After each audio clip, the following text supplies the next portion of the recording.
ये कहानी है एक ऐसे बच्चे की जिसे उसके अपने ही माँ बाप अकेला छोड़ गए थे, लेकिन किस्मत ने उस पर थोड़ी दया की। एक रहस्यमयी गुरु उसे अपने साथ ले गया, पाला पोसा और निंजा की खतरनाक कला सिखाई। पर सबसे बड़ा सवाल यही है, जिस गुरु ने उसे सब कुछ दिया, उसी को उसने बेरहमी से क्यों मार दिया? क्या ये बदले की कहानी है? आइए इस निंजा असैसिन की कहानी शुरू करते हैं। राइजो सिर्फ 8 साल का था, लेकिन उसकी जिंदगी पहले ही नरक बन चुकी थी। हर दिन उसे खतरनाक ट्रेनिंग से गुजरना पड़ता था। उसके शरीर पर जख्मों के निशान इस बात का सबूत थे कि वो कितनी दर्दनाक जिंदगी जी रहा था। चलना भी सिर्फ पैर की उंगलियों पर था। अगर पैर जमीन से लगा तो सजा तय थी। ये सब एक रहस्यमयी निंजा संगठन करता था, जिसका मकसद बच्चों को बेहतर इंसान नहीं, बेहतर हत्यारा बनाना था। इस संगठन का लीडर था किमोची, राइजो का गुरु और सबसे क्रूर इंसान। उसका मानना था निंजा को कमजोर होने का कोई हक नहीं। उसके लिए दर्द सिर्फ एक ट्रेनिंग टूल था। समय बीतता गया और राइजो एक खतरनाक योद्धा बन गया, लेकिन उसके दिल में अब भी थोड़ी सी इंसानियत जिंदा थी। एक मुकाबले में जब उसने अपने दुश्मन को पूरी ताकत से नहीं मारा, यही बात किमोची को गुस्से में ले आई। उसने राइजो को कड़ी सजा दी और कहा, अगर आज की रात जिंदा रहे तो कल से फिर ट्रेनिंग। राइजो टूट गया, लेकिन उसने हार नहीं मानी। वो जिंदा बच गया। इसके बाद किमोची ने उसे अपना सबसे खास शिष्य मान लिया, लेकिन यही खासियत धीरे धीरे उसके लिए सबसे बड़ा शाप बन गई। हर साल उससे और ज्यादा क्रूर बनने की उम्मीद की जाती। देखे बिना मारना, सुने बिना महसूस करना। यहीं से राइजो के अंदर एक सवाल जन्म लेने लगा,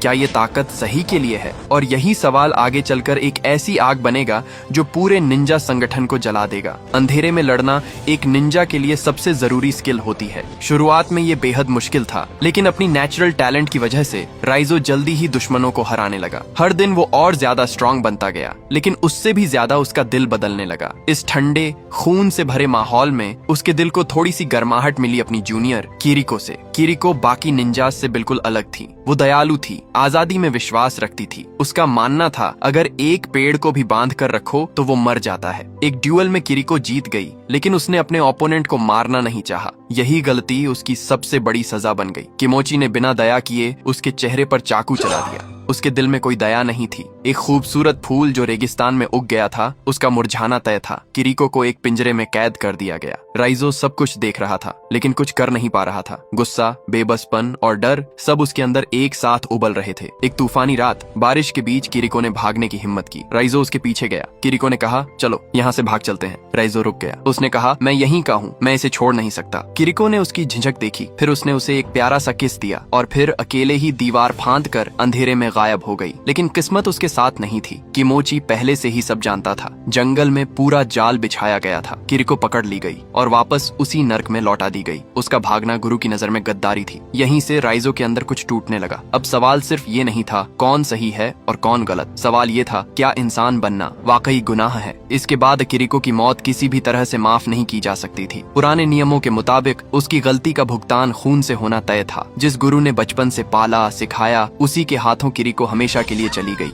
उस पल राइजो के अंदर कुछ मर गया। अब ऐसे ही कई साल बीत गए। राइजो ने अपने दिल की नफरत को ताकत बनाकर ट्रेनिंग पूरी की और एक दिन किमोची ने उसे उसका पहला मिशन दिया। उसे एक मोटी घड़ी पहने हुए आदमी को मारना था। राइजो ने हमला किया, लेकिन शुरुआत में उस आदमी को ज्यादा फर्क नहीं पड़ा। वो ताकतवर था, लेकिन राइजो तेज था। स्पीड, एक्यूरेसी और पेशेंस की वजह से धीरे धीरे दुश्मन की ताकत खत्म होती गई और लास्ट में राइजो ने उसे मार डाला। उसने अपना पहला मिशन कंप्लीट कर दिया था, जिससे किमोची खुश था, लेकिन उसे प्रूफ चाहिए था एब्सोल्यूट लॉयल्टी का। इसलिए उसने राइजो को एक और आदेश दिया। एक निंजा गर्ल जो भागना चाहती थी, इस बार उसे मारना था। वही दृश्य, वही यादें किरिको की तरह। और यहीं राइजो टूट गया। उसकी इंसानियत जाग उठी। एक पल में उसने अपने गुरु पर वार कर दिया।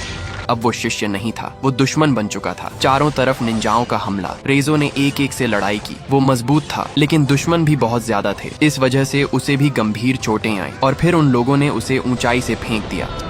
सबको लगा राइजो मर गया, लेकिन कहानी यहीं खत्म नहीं होती। वो जिंदा बच गया था। वो नाम बदलकर, शहर बदलकर गायब हो गया। उसके दिल में जो बदले की आग थी, वो कभी ठंडी नहीं हुई, बल्कि हर दिन और तेज होती चली गई। इसी वजह से राइजो रोज अपने शरीर को प्रशिक्षण देता रहता है। वो खुद को इतना मजबूत बना लेता है जैसे लोहे का आदमी हो। वो अपने हथियार खुद बनाता है और उन्हें पूरी तरह एनहांस करने में लगा रहता है। चाहे दोनों हाथों में 2 तलवारें हों या जंजीरों के साथ धारदार हथियार, राइजो हर वेपन को बिना देखे भी परफेक्टली परफेक्टली यूज करता है। उसका एम इतना परफेक्ट होता है कि आंख बंद करके भी हर अटैक एग्जैक्ट टारगेट पर लगता है। उसकी पावर इतनी ज्यादा हो चुकी होती है कि ये साफ दिखने लगता है कि नफरत और बदले की ताकत ने उसे एक अलग ही लेवल पर पहुंचा दिया है। इसके साथ साथ राइजो चुपचाप इंफॉर्मेशन भी कलेक्ट करता रहता है। वो अपने ओल्ड मास्टर और ओजुनु ऑर्गेनाइजेशन पर नजर रखता है, सिर्फ इसलिए कि एक दिन सही मौका मिले और वो अपने प्यार का बदला ले सके। एक दिन रिजो एक लॉन्ड्री शॉप में कपड़े धो रहा होता है। वहाँ एक हॉट और बोल्ड लड़की आती है और उससे बेडशीट फोल्ड करने को कहती है, लेकिन अचानक वही लड़की उस पर अटैक कर देती है। पर रिजो भी कोई नॉर्मल आदमी नहीं होता। दोनों के बीच एक भयानक फाइट होती है। इतनी आवाज होती है कि लॉन्ड्री शॉप का ओनर बाहर आ जाता है। जब वो मशीन के अंदर झांकता है तो वो शॉक हो जाता है, अंदर कपड़े नहीं बल्कि उस लड़की का शरीर होता है। इस इंसिडेंट के बाद रिजो समझ जाता है कि ऑर्गेनाइजेशन को पता चल चुका है कि वो जिंदा है। उधर यूरोपोल के हेडक्वार्टर्स में मीका नाम की एक सीनियर इन्वेस्टिगेटर होती है। वो एक्सीडेंटली एक पुराने केस का क्लू ढूंढ लेती है। उसे पता चलता है कि 19th सेंचुरी में एक कोरियन क्वीन का असैसिनेशन हुआ था और उसके पीछे निंजा ग्रुप ओजुनु का हाथ था। सबसे शॉकिंग बात ये होती है कि ये ऑर्गेनाइजेशन आज भी जिंदा है और मीका इस सच को समझकर इस डेंजरस ऑर्गेनाइजेशन के पीछे जाने का फैसला करती है। अंतर्राष्ट्रीय ट्रांसफर रिकॉर्ड के डेटा से पता चलता है कि इस संगठन का किसी की हत्या करने का दाम हजारों सालों से कभी नहीं बदला। हमेशा 100 सोने की बिस्किट्स ही इनकी कीमत थी। ये लोग अक्सर बच्चों का अपहरण करते हैं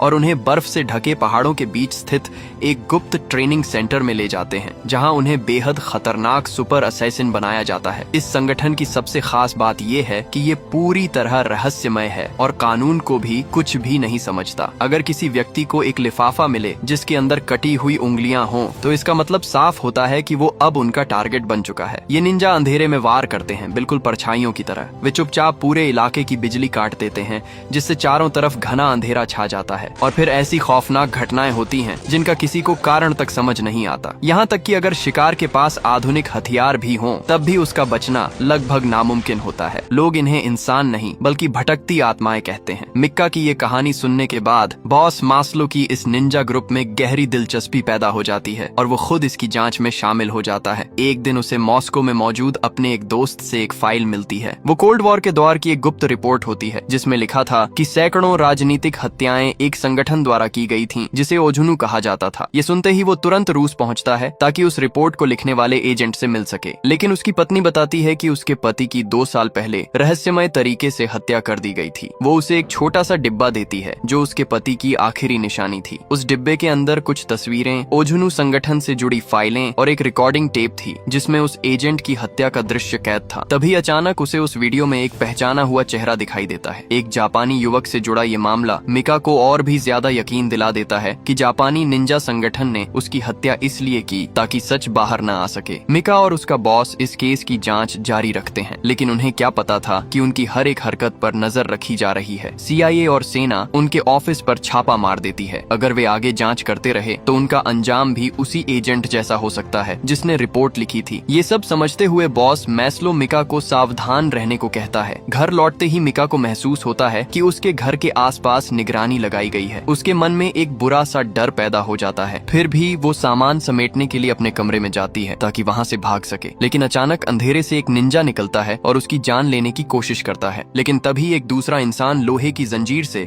तलवार को पकड़ लेता है। इस तरह मिका मौत के मुंह से वापस आ जाती है। इसके बाद दोनों निंजा अंधेरे में जोरदार फाइट करते हैं। जंजीर वाला निंजा ज्यादा ताकतवर होता है और कुछ ही चालों में तलवार वाले निंजा को मार देता है। फिर सामने आता है कि वो कोई और नहीं बल्कि रिजो ही है। पता चलता है कि पहले ही किसी ने उसे खबर दे दी थी कि ओजुनु संगठन मिका को मारने वाला है, क्योंकि मिका इस खतरनाक संगठन को बेनकाब करना चाहती थी।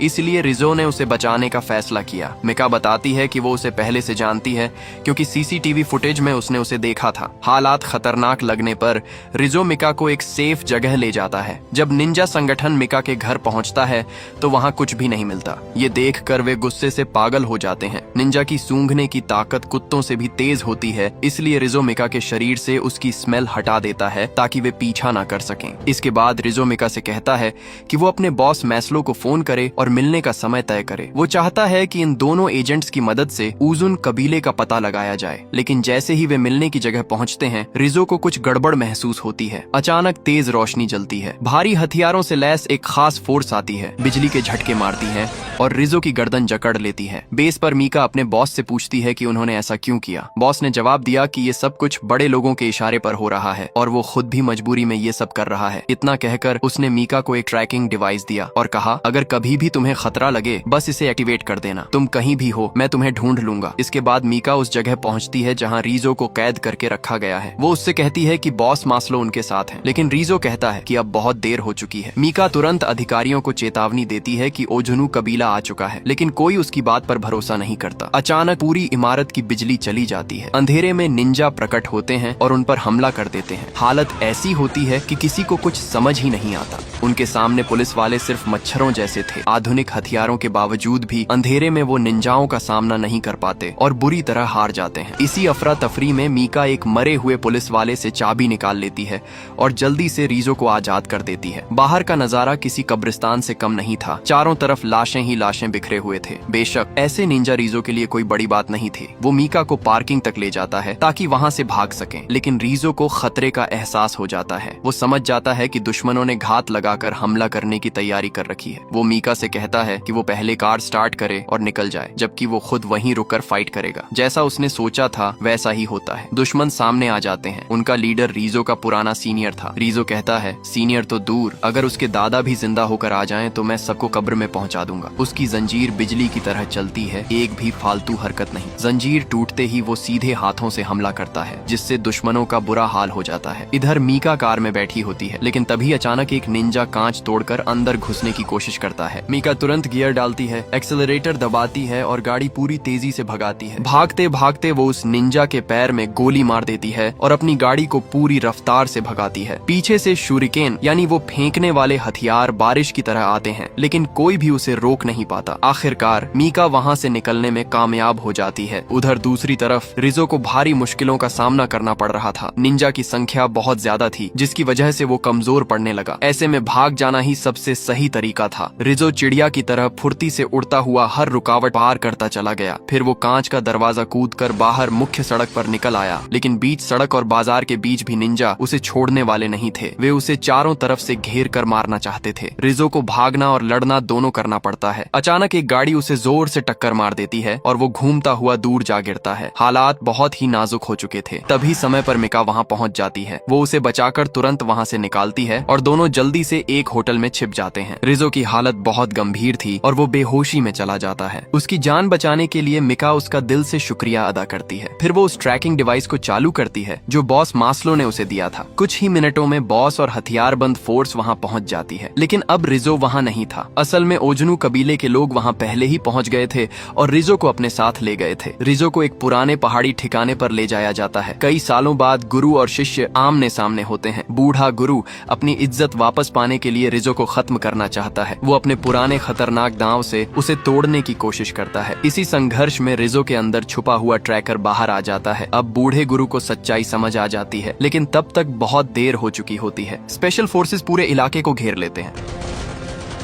निंजा चाहें जितना भी बचने की कोशिश करें, लेकिन वो निकल नहीं पाते हैं। हर तरफ भारी गोलाबारी शुरू हो जाती है। छतों पर मौजूद लड़ाके एक एक कर गिरने लगते हैं। आखिरकार रिजो को एक बार फिर बचा लिया जाता है। वो पूरी तरह ठीक होकर आजाद हो जाता है। अब वो दोनों हाथों में तलवार लेकर अंदर घुसता है और उन लोगों से आखिरी लड़ाई करता है जिन्हें कभी वो अपना भाई मानता था। एक के बाद एक सब हारते चले जाते हैं। फिर उसका सामना बड़े भाई जैसे शत्रु से होता है, जिसने उसकी प्रिय किरिको को मार दिया था। बदले की आग उसे और ताकतवर बना देती है। आखिरकार वो उसे भी हरा देता है। अब सबसे आखिरी और सबसे कठिन लड़ाई बची थी। आखिरकार रिजो को अपने ही गुरु से आमने सामने लड़ना पड़ा। एक आंख वाला बूढ़ा बेहद खतरनाक था। उसकी मार इतनी तेज थी कि रिजो संभल ही नहीं पा रहा था। वो जान से मारने के बजाय रिजो की हिम्मत तोड़ना चाहता था, लेकिन रिजो भी साधारण इंसान नहीं था। उसने वही तकनीक इस्तेमाल की जो गुरु ने उसे सिखाई थी। फिर भी बूढ़े की स्पीड इतनी तेज थी कि रिजो का कोई वार सही नहीं बैठ पा रहा था। जब बूढ़ा आखिरी वार करने ही वाला था, तभी मिका वहां पहुंच गई। उसने गोली चला दी। बूढ़े ने पलटकर मिका पर हमला कर दिया। मिका के घायल होने से रिजो पूरी तरह भड़क उठा। उसने अपनी पूरी ताकत झोंक दी। अब उसने गायब होने की कला भी सीख ली थी और उसकी गति बिजली जैसी हो गई। अंत में वो बूढ़े को मार डालता है। युद्ध यही समाप्त हो जाता है। सबको लगा था कि मिका मर गई, लेकिन वो बच गई। कारण ये था कि उसका दिल दाईं ओर था। फिल्म के आखिरी सीन में रीजो उस दीवार पर चढ़ता है जहाँ किरिको कभी छिपा करती थी। उसे एहसास होता है कि आजादी और आत्मनिर्भरता से बढ़कर कुछ नहीं। इसी के साथ ये कहानी यही खत्म हो जाती है। वीडियो को हाइप जरूर से कर दीजिएगा, क्योंकि इससे हमें वीडियो बनाने के लिए काफी मोटिवेशन मिलता है।